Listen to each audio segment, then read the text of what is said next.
میں ناظم مالیات جامع فاروقی میں چلا گیا، جیب میرا خالی تھا۔ ناظم مالیات سے میں نے کہا بدبخت 15-20 ہزار روپے دے دو، ایمرجنسی میں تنخواہ آ جائے گی تو لے لینا، کریں گے کوئی ترتیب، کسی مرید کو پھنسا دیں گے، آپ 15-20 ہزار دے دو۔ اس نے کہا حضرت آپ قرضہ نہ لے، آپ کے لیے کسی نے کوئی لفافہ دیا ہے۔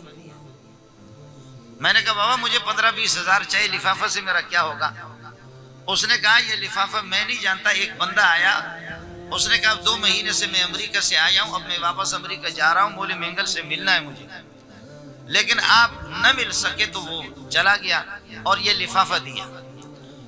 لفافہ جب ہم نے کھولا 500-600 پتہ نہیں کتنے اس میں ڈالر تھے۔ میں نے کہا بابا مجھے 20 ہزار چاہیے، 15 ہزار چاہیے، یہ 500-600 ڈالر سے میرا غریب کا کیا بنے گا؟ اس نے کہا اللہ کے بندے یہ بہت بڑا پیسہ ہے۔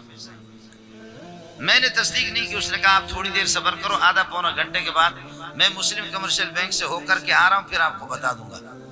وہ جب وہاں سے آیا تو میرے خیال میں 42,000 یا 43,000 وہ لے کر کے آگے انہی ڈالروں کے۔ اب 500-600 ڈالر تھے یا اس سے کم تھے، لیکن 40,000 جب یہ بنے، اب امریکہ کے ڈالر دیکھنے میں تو بہت کم ہے، مقدار میں تو بہت کم ہے، لیکن پاور ان کا زیادہ ہے۔ پاکستانی پیسہ تو زیادہ ہے لیکن اس میں پاور نہیں ہے۔ میں نے اس دن سے توبہ کیا کہ میں امریکہ کی مخالفت نہیں کروں گا۔ کرے احمد لدھیانوی، کرے احمد لدھیانوی سے مجھے کیا ملا ہے؟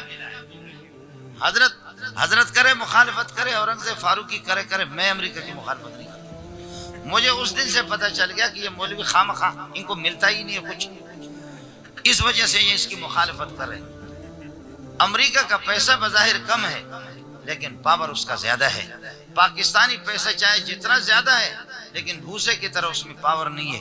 امت کی ساری نمازیں دیکھنے میں گننے میں تو بہت زیادہ ہے لیکن ان میں پاور نہیں ہے۔ محمد کی نماز مقدار میں کم ہو لیکن اس کی پاور کا کیا کہنا۔